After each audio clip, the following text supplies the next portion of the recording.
living by myself on the banks of the Anchor River, North America's farthest highway point.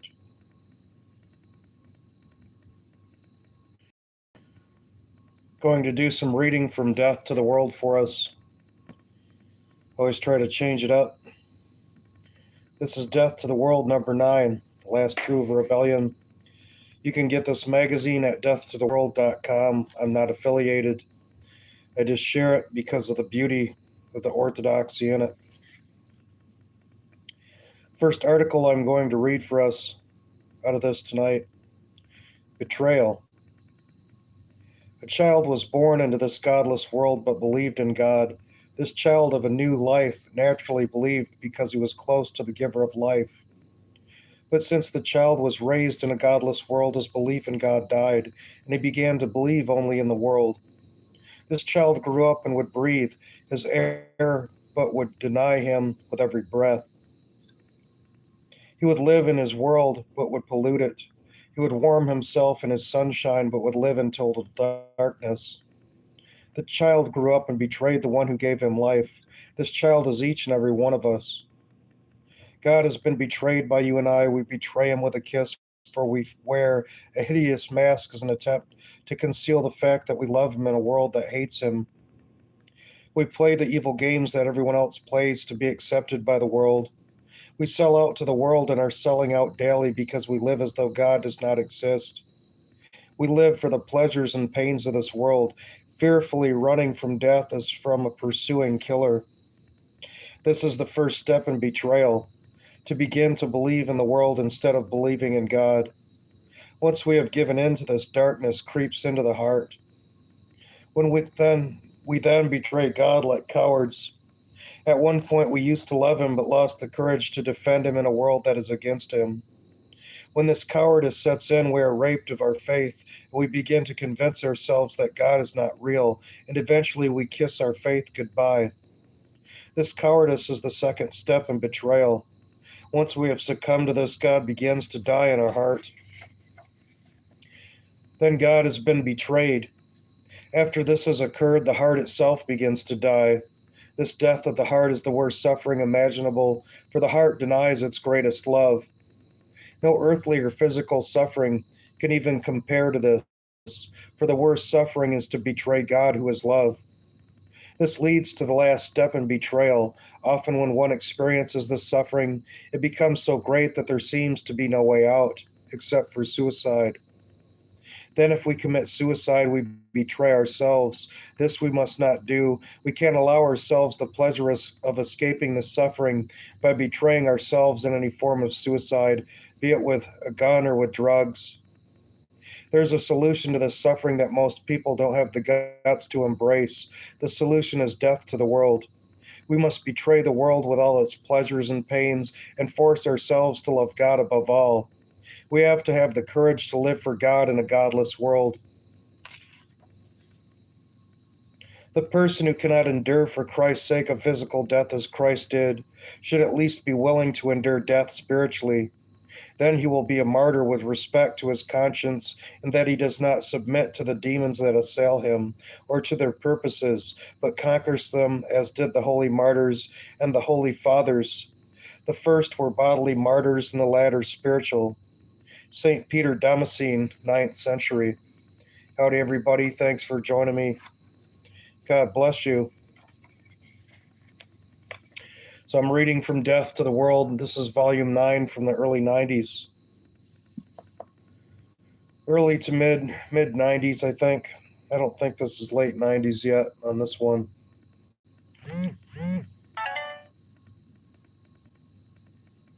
Epistle of Ignatius to the Romans. In the first century after the crucifixion of Christ, there was recorded and preserved the life and writings of one of the earliest martyrs known. This fearless man's name was Ignatius the God-bearer. He was named the God-bearer because he always carried the name of the living God in his heart and on his lips. Ignatius was a little boy at the time that Christ was here upon this earth. It is recorded that one day when Christ was teaching his disciples about humility, he took a child and set it among them, saying, "Whoever shall humble himself as this little child, the same is the greatest in the kingdom of heaven." This child was Ignatius. He then grew up to be the leader of the church in Antioch until one day when he was summoned by the emperor Trajan. He had heard about Ignatius and how he did not believe in the gods, but in the one living God. He summoned him and urged him to offer sacrifice to idols. Trajan's urgings and threats began being in vain. Ignatius was put in irons and sent to Rome, escorted by 10 bestial soldiers, to be thrown to the wild beasts. Before his death, he wrote several letters in which he describes his fearless desire to die for the sake of the one true living God. He was then thrown to the lions, who tore him to pieces and devoured him, leaving only a few of the larger bones in his heart. Some of the perverted spectators then cut open his heart to see if it was true that he carried the name of the living God in his heart. They found inside the words inscribed in gold, Jesus Christ. I write to the churches and impress on them all that I shall willingly die for God unless ye hinder me. I beseech of you not to show unseasonable goodwill towards me. Suffer me to become food for the wild beasts, through whose instrumentality it will be granted me to attain to God. I am the wheat of God, and let me be ground by the teeth of the wild beasts, that I may be found the pure bread of Christ. Rather entice the wild beasts, that they may become my tomb, and leave nothing of my body, so that when I have fallen asleep in death I may be no trouble to anyone. Then shall I truly be a disciple of Christ, when the world shall not see so much as my body. Entreat Christ for me, that by these instruments I may be found a sacrifice to God. I do not, as Peter and Paul, issue commandments unto you. They were apostles, but I am a condemned man. They were free, while I am, even until now, a servant. But when I suffer, I shall be freed man of Jesus, and I shall rise again emancipated in him. And now, being a prisoner, I learn not to desire anything worldly or vain.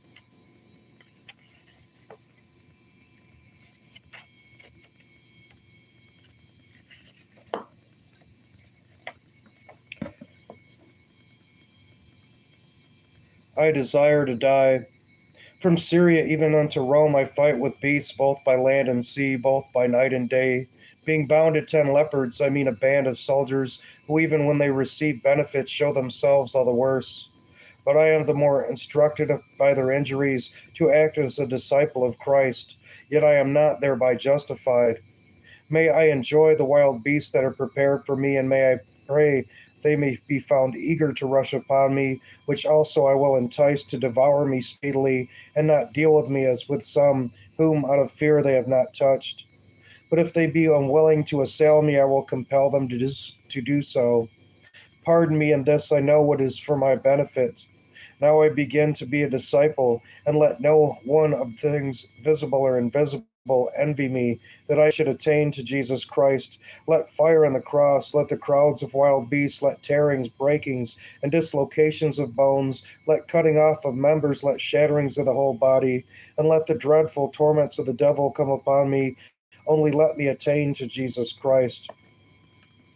By death I shall attain true life.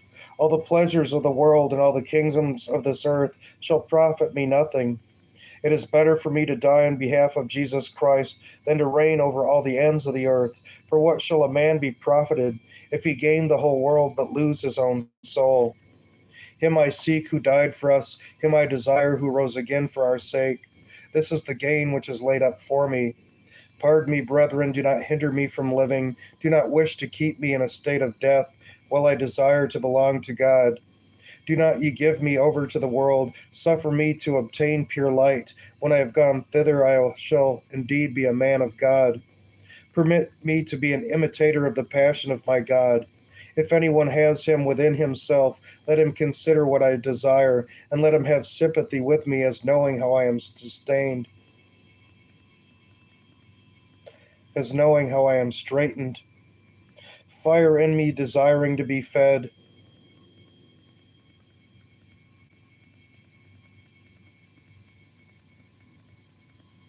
Oh, excuse me, I was going to start on the wrong part. As knowing how I am straitened. The prince of this world would fain carry me away and corrupt my disposition toward God. Let none of you, therefore, who are in Rome, help him, rather be on my side, that is, on the side of God. Do not speak of Jesus Christ and set your desires on this world. Let not envy find a dwelling place among you, nor even should I, when present with you, exhort you to be it. Be persuaded to listen to me, but rather give credit to those things which I now write to you. For though I am alive while I write to you, yet I am eager to die. My love has been crucified, and there is no fire in me desiring to be fed, but there is within me a water that liveth and speaketh, saying to me inwardly, Come to the Father. I have no delight in corruptible food, nor in the pleasures of this life. I desire the bread of God, the heavenly bread, the bread of life, which is the flesh of Jesus Christ, the Son of God, who became afterwards of the seed of David and Abraham. And I desire the drink of God, namely his blood, which is incorruptible love and eternal life. I no longer wish to live after the manner of men, and my desire shall be fulfilled if ye consent. Be ye willing then, that ye also may have your desires fulfilled. I entreat you in this brief letter, do ye give credit to me. Jesus Christ will reveal these things to you, so that ye shall know that I speak truly. He is the mouth altogether free from falsehood, by which the Father has truly spoken. Pray ye for me that I may attain the object of my desire. I have not written to you according to the flesh, but according to the will of God. If I shall suffer, ye have wished well to me, but if I am rejected, ye have hated me.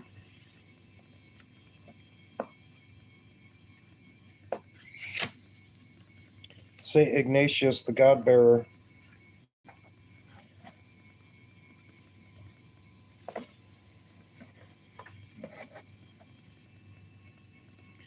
We're all one flesh and blood, brother. All of us. There's never been any such thing as race. Hanging on a cross made from 3 trees, the Mother of God weeping while on her knees. The nails they drove in, they left spots, and for his clothes they cast lots. On his head a crown of thorns, then an earthquake and many storms. From his hands and feet flowed the blood down to the cross and into the mud. They mocked and spit upon the Lord, and in return he said not a word. They whipped and beat him until he bled, and we dared to go before him and lift up our head. For our sake he was brutally killed, for our salvation his blood was spilled, but Jesus rose and conquered the grave. So before evil we should be brave. He destroyed the gates, let the captives free. He opened up heaven for you and me. He left this earth suffering no loss and left behind his glorious cross.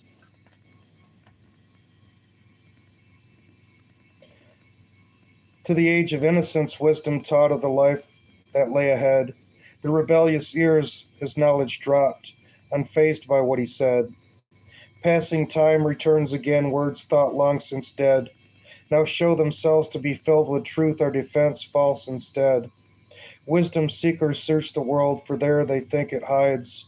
Yet through mistakes and God alone, this knowledge comes disguised. From wisdom comes the courage to persist, while others balk with stronger soul. We lead the charge, for with our God we walk. The wise have taught the insecure to God, direct our hope. We cannot take on life alone. The Lord will help us cope. When fear of God and age combine to tend to what is said, wisdom's what these words contained. Ignored, they die out dead.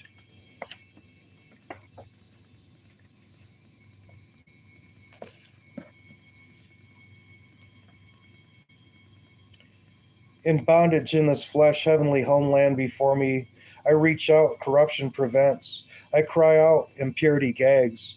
How long, O Lord, how long?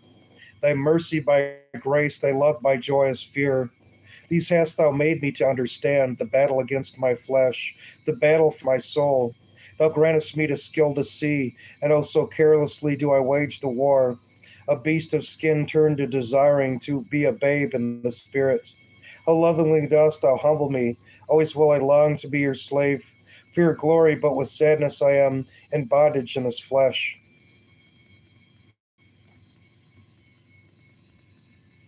The blind child sees everything.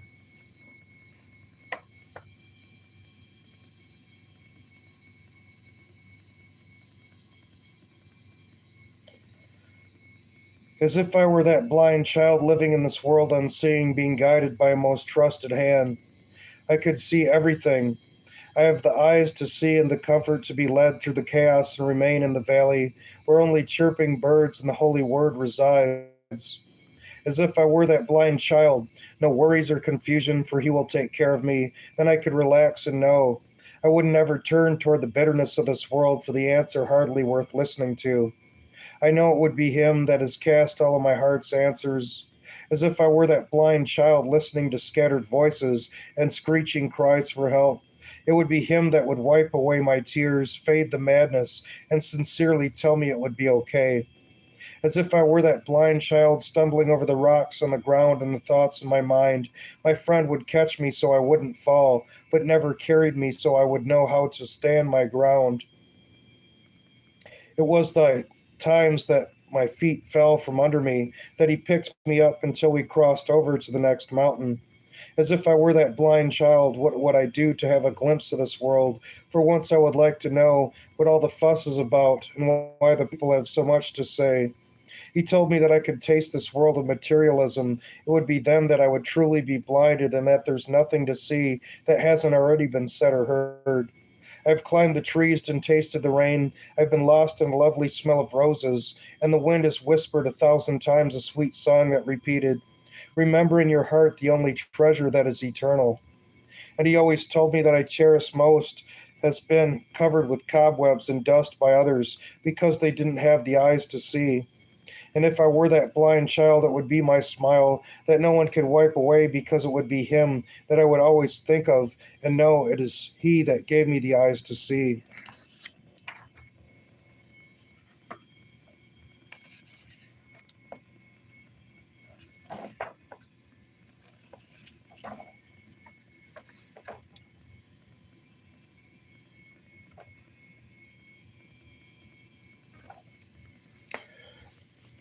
The next reading.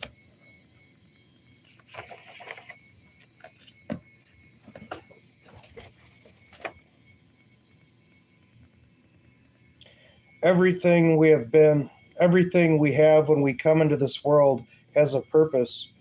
Our eyes, our noses, our mouths, our hearts, our hands. Should not also our existence have a purpose? All of us have thought about that, or rather intuited about it. Even if we can't prove it with our reason, we have felt it on a level that is deeper than thoughts and emotions. Why should there be existence instead of just non existence? Why should there be such perfect design about it all? Such simplicity and complexity, such infinite subtlety, such bittersweet beauty? Did it really, as the philosophy of the modern age would have us to believe, come about by chance for no particular reason, with no ultimate meaning? Our whole being cries out against the absurdity of the spirit of this age. No, there is a higher reason for our existence. We are not just hairless apes, distant descendants of an amoeba. We are called to something higher than just filling our bellies, making ourselves comfortable, dying and rotting.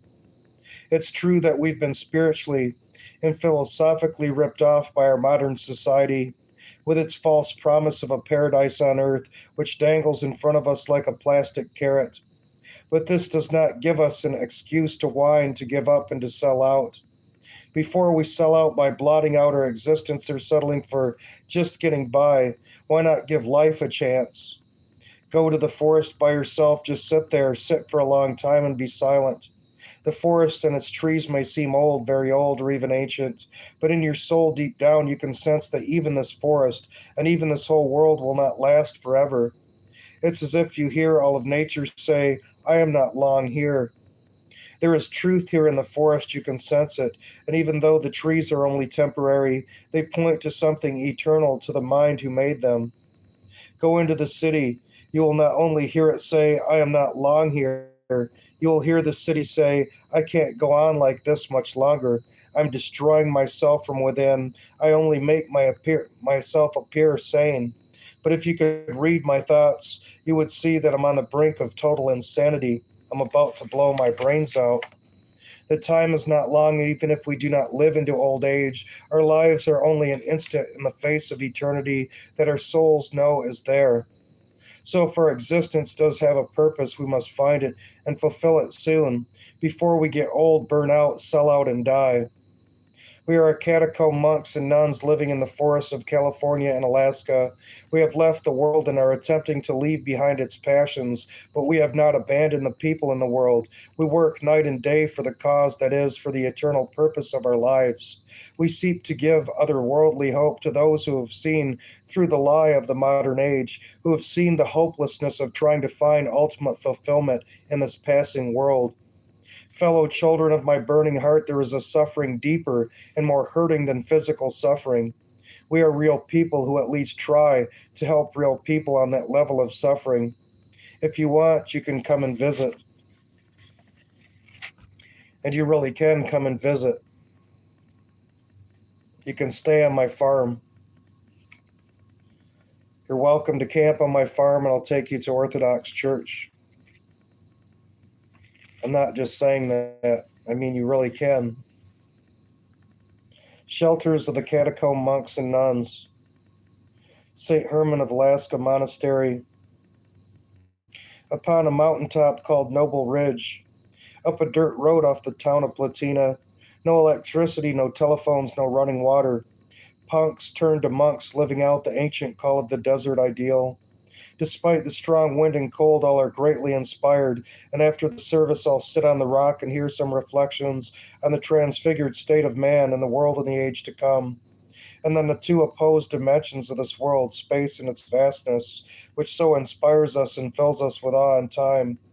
Very short in order to teach us fear and not preparing for salvation in the brief moment given to us. Uttered amidst the silent vastness of heavens and the sea of ardent mountains. The monks live in the midst of rattlesnakes, scorpions, and porcupines, translating and publishing wisdom from the holy fathers and mothers of ages past. That's about Father Seraphim Rose.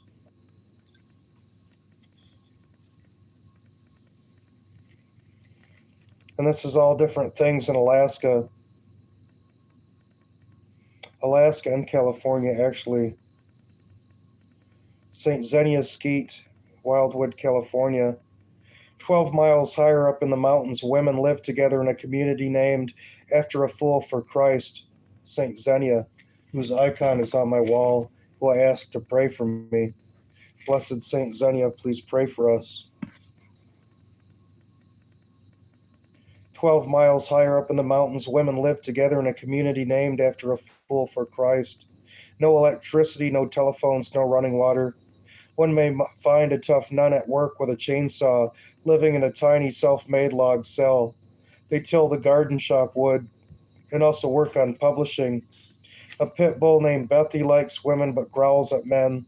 A tiny stream runs between the buildings and the forest bed. In the winter, the snow blankets over everything, and the air is filled with the smell of wood-burning stoves. In few other places, one would see the stars so clearly. Miles of wilderness all around, quiet solitude in which to raise one's cry to the Creator. St. Michael's Skeet, Ozinki, Alaska. In the northern wilds of the Alaskan wilderness at the original dwelling place of the ascetic St. Herman, who subjugated his flesh by wearing 15-pound chains around his body, and was a father to abandoned native children. A small community of young brothers kept the monastic light burning at Monk's Lagoon. Crossing over to the other side of the island, perched on a hillside above the vast ocean, several nuns labor day and night for one thing needful. One's existence is at the mercy of nature, braving swamps with quicksand and treacherous storms. Working hard just to survive, nothing can describe the haunting silence of the moss-covered forest. A solitude so complete that one can almost hear the small voice. To stand there but for a moment in awe, drinking deep of the air so close to heaven.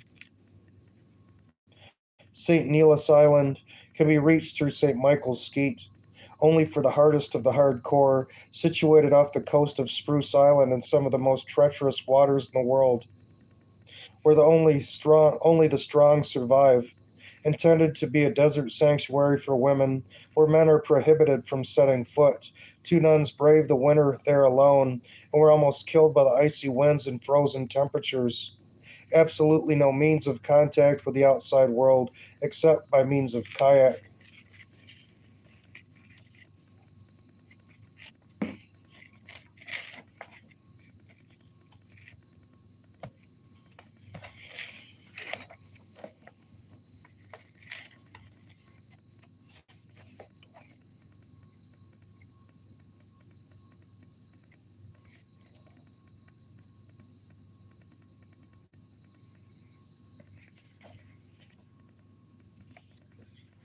Subhumanity by monk Seraphim Rose, The Philosophy of the Absurd. The present age is, in a profound sense, an age of absurdity. The world is depicted as a disjointed chaos, and man as a dehumanized fragment of the chaos. If they have become absurd, it is because, in large measure, life has become so. The whole world, it almost seems, is divided into those who lead meaningless, futile lives without being aware of it, and those who, being aware of it, are driven to madness and suicide. Ours is an age of absurdity, in which the totally irreconcilable exist side by side, even in the same soul, where nothing seems to any purpose, where things fall apart because they have no center to hold them together. It is true, of course, that the business of daily life seems to proceed as usual. Men manage to get along, to live from day to day, but this is because they do not or will not think, and one can hardly blame them for that, for the realities of the present day are not a pleasant one. It is not a normal age in which we live. However, the advanced poets, artists, and thinkers of the age are at least right in one respect. There is something frightfully wrong with the world. This is the first lesson we may learn from absurdism. This brings us to the most important difficulties when trying to understand absurdism. Can it be understood at all? Absurdism may but not be understood at all by its own terms, for understanding its coherence. And that is the very opposite of absurdity. If we are to understand absurdity, it must be from a standpoint outside of absurdity. We must, in short, take a stand within a faith opposed to the absurdist faith, and attack it in the name of a truth of which it denies the existence. In the end, we shall find absurdism, quite against its will, offers its own testimony to this faith and this truth, which are, let us state at the outset, Christian. Christianity is supreme coherence. God, who is the beginning and the end of all creation. For the absurdist, everything falls apart, including his own philosophy, to which in itself is self contradiction. To proclaim ultimate meaningness, one must believe this phrase has meaning to assert that there is no truth. One must believe in the truth of this statement and so again affirm what he denies. Absurdism, as we have seen, is not the product of intellect at all, but of the will. The absurdist revolution burst into the open air, and two striking phrases of Nietzsche, so often quoted. God is dead means simply that faith in God is dead in the hearts of modern men, and there is no truth means that men have abandoned the truth revealed by God. The magnificent certainty we see in the saints and all those true believers that refers everything, whether in thought or life, back to God, seeing everything as beginning and ending in Him. This certainty that once held society and the world and man himself together are now gone, and the questions for which men once had learned to find the answers in God now have for most men no answers. There have been, of course, other forms of coherence than Christianity. Men who believe and follow, for example, their traditional Hindu or Chinese view of things, possess a measure of truth and of the peace that comes from truth, but no absolute truth, and not the peace that passes all understanding, that proceeds only from absolute truth. And those who fall away from this relative truth and peace have lost something real, but they have not lost everything, as has the apostate Christian. God has promised men immortality and has prepared a kingdom in which men will live in God. Having been raised from the dead, a world from which such a God has been removed is absurd. God is dead, there is no truth. The two phrases are like a revelation of the absolute absurdity of a world whose center is no longer God, but nothing. And this reality becomes a nightmare for the world, becomes an alien planet wherein men wander not so much in hopelessness but in perplexity, uncertain of where they are and their own identity, aware only of the absence of God. Death becomes the highest God. It is not necessary, so they think, to believe in heaven and hell in order to lead a good life in this world. And their argument is a persuasive one, but this is another of the myriad masks behind which men hide the face of death. He who thinks to lead a good life that ends in death does not know the meaning of his words.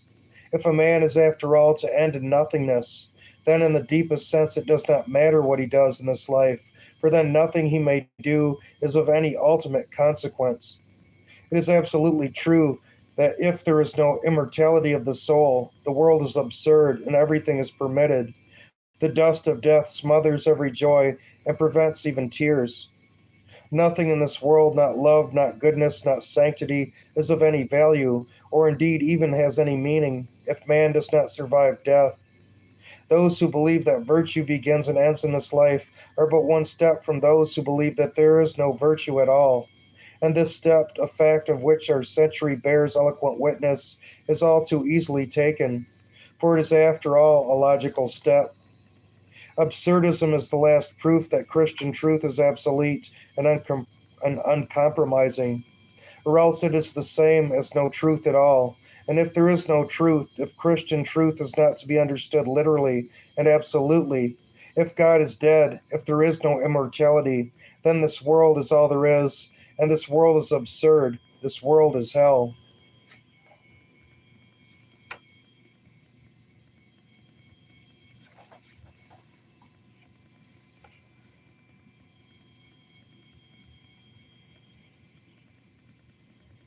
A battle cry to today's youth to live and die for Christ crucified, Youth of the Apocalypse and the Last True Rebellion, by monks Justin Marlar and Andrew Wormuth. If one looks at the land, he will see darkness and distress. Even the light will be darkened by the clouds. Isaiah 5:30. In the darkening world of contemporary unbelief, where the impending storm clouds of destruction have indeed almost drowned out the light, this distress is most intensely felt by the still tender souls of the youth. We, the youth of today, see how reality is warped and twisted into escapism by those who have swallowed the lies of this world and chosen to live in the shadow of evil. We see how our society has made the dollar the justification for all means, even to the point of trying to sell us God in the marketplace like a slave bound and gagged. We don't want a homogenized, smiling American God who is merely the refuse of the rotting system around us. We have been raised on commercials and billboards. We don't want to be sold God in a silver wrapping paper and a pink bow. We want to discover reality, not in an abstract way which will make us feel good about ourselves, but hard, grueling reality. We want truth, raw and real. We are desperate to know Christ crucified, not a plastic imitation of him. Only the man of sorrows can understand our sorrow, and only a God crucified and resurrected deserves our faith. Youth of the Apocalypse is a ray of light cutting through the dark clouds of hypocritical worldly pseudo religion.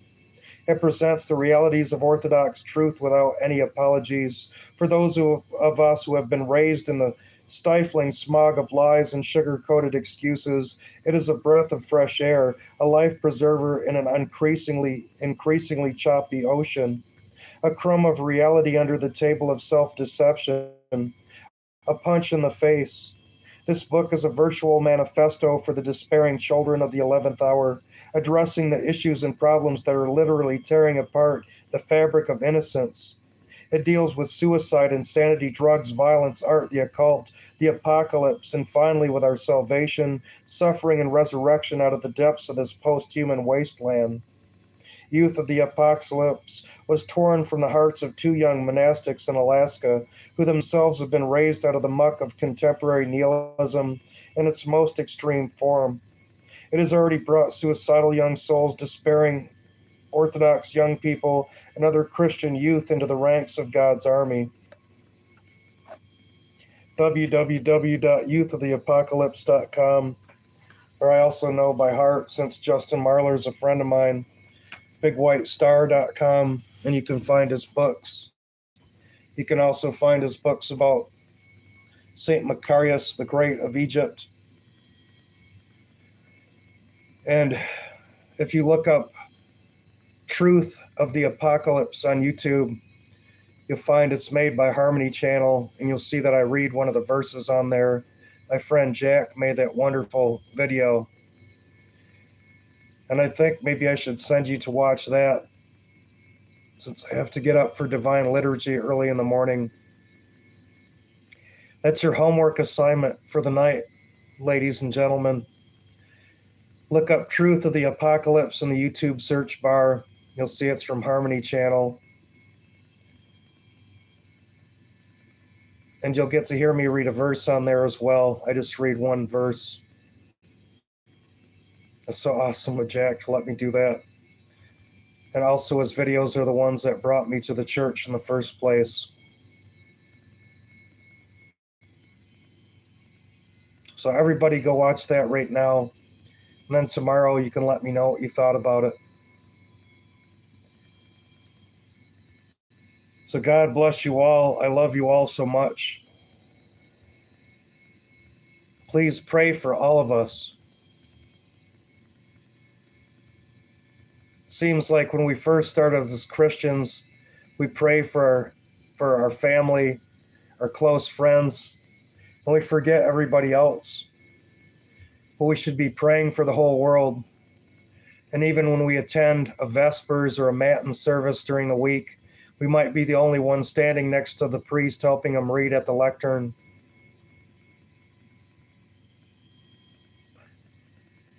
The echinostasis. We're praying for the whole world.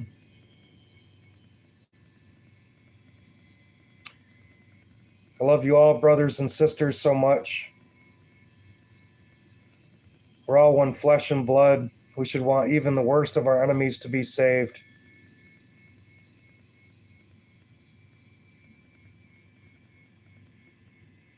May we all be filled with the Holy Spirit.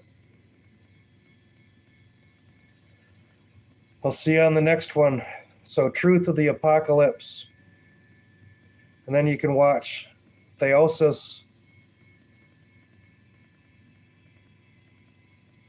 And all the other Harmony videos are amazing too. And then watch Death to the World. And it'll give you so much insight. So I'll see you on the next one. God bless.